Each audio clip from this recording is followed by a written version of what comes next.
You've held thousands of these in your life, spent them, lost them down sofa cushions, complained there's never enough of them.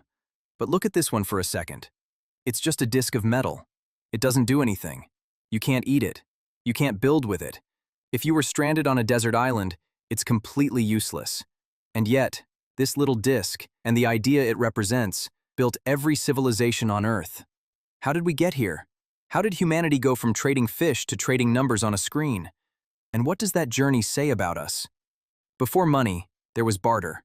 You have something. I want it. I have something. You want it. We trade. Simple. Clean. Obviously the way early humans handled business, right? Wrong. Barter is a nightmare. Imagine you're a fisherman. You caught 50 fish, way more than you can eat. You want corn. But the corn farmer doesn't want fish. He wants pottery. The potter doesn't want fish either. He wants medicine. The medicine woman has plenty of fish already. Economists call this the double coincidence of wants. Both people have to want exactly what the other has at exactly the same time. In a village of 20 people, it kind of works. In a city of 10,000, it breaks immediately. So around 9000 BC, humans had a smarter idea. Stop trading specific things. Start trading things that everyone always wants. Cattle, because everyone needs cattle. Milk, meat, labor. A cow is basically a walking Swiss Army knife. This is so deeply embedded in our history that it's still in our language.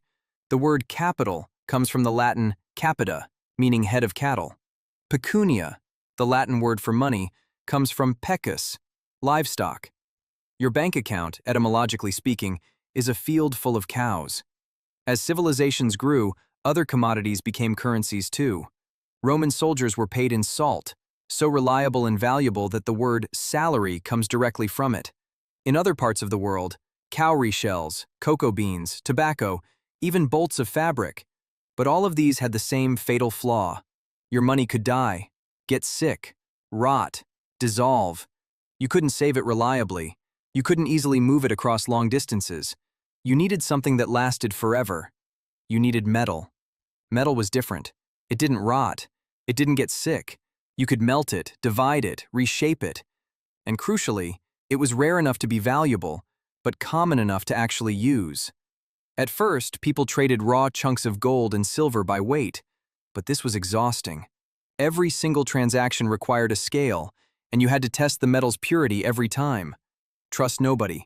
Verify everything. Then, around 600 BC, something clicked. In the kingdom of Lydia, modern-day Turkey, someone had an idea.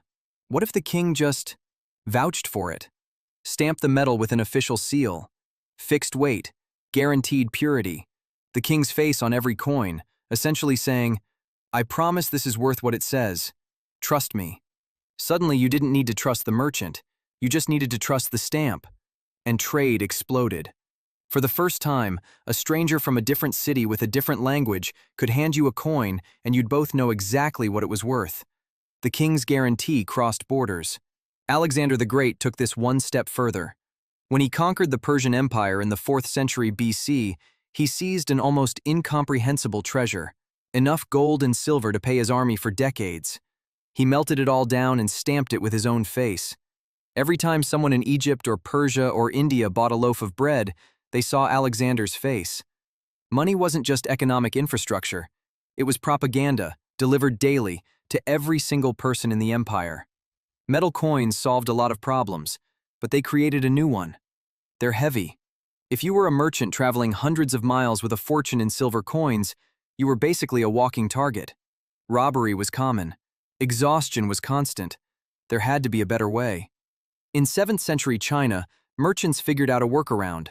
Deposit your coins with a trusted merchant in the capital. He gives you a paper certificate, essentially a receipt.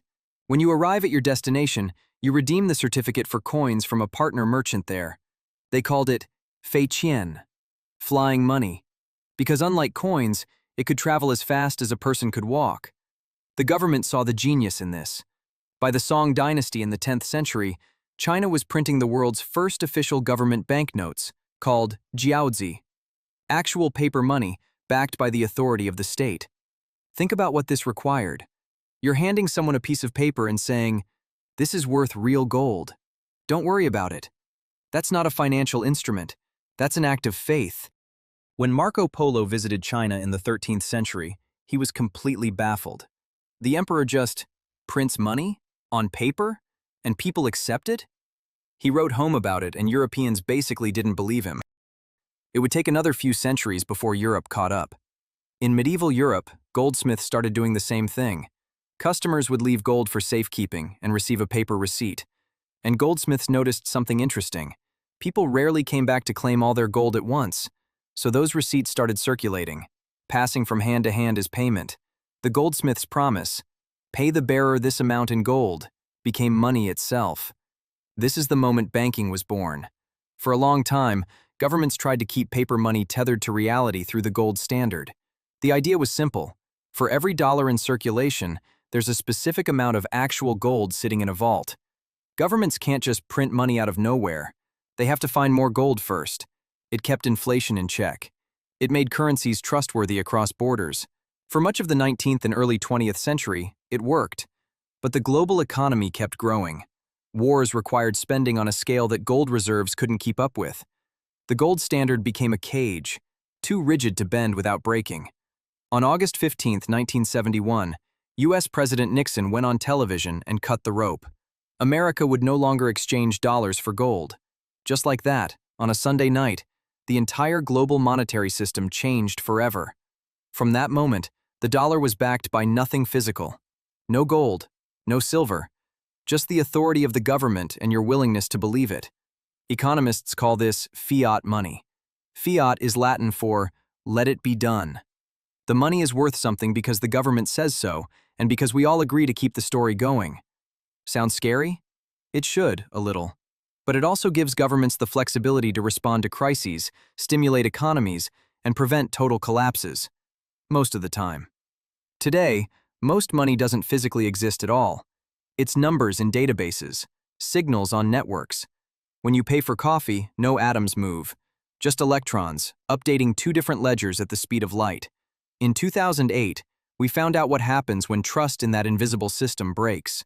Banks had created financial products so complex that nobody fully understood them. When they started failing, trillions of dollars of value, which had only ever existed on paper, simply evaporated overnight. Governments printed money on an unprecedented scale to stop the bleeding. The system held. Barely. And then in 2009, someone, or maybe a group of people, nobody knows, published a document under the name Satoshi Nakamoto. Their proposal: what if money didn't need a government at all? No central bank, no gold vault, no king's face, just mathematics, code, and a distributed network of people who all agree to keep the same ledger. Bitcoin was born. Whether it's the future of money or just the latest in a very long line of monetary experiments, it's asking the exact same question humanity has been asking for 10,000 years. What are you willing to believe in? Here's what gets me about all of this. A gold coin is just a soft rock.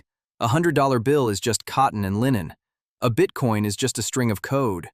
None of these things have any value on their own. Not really. What gives them value is us. The shared story. The collective agreement that yes, we will all keep showing up for each other tomorrow. Money wasn't invented by a genius in a moment of inspiration. It grew out of something very human. The need to cooperate with strangers. To plan for a future that hasn't happened yet. To say, "I trust you," to someone you've never met.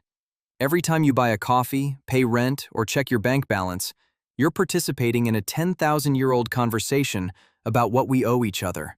And that trust, the belief that we'll all keep showing up, is the most valuable thing we've ever invented.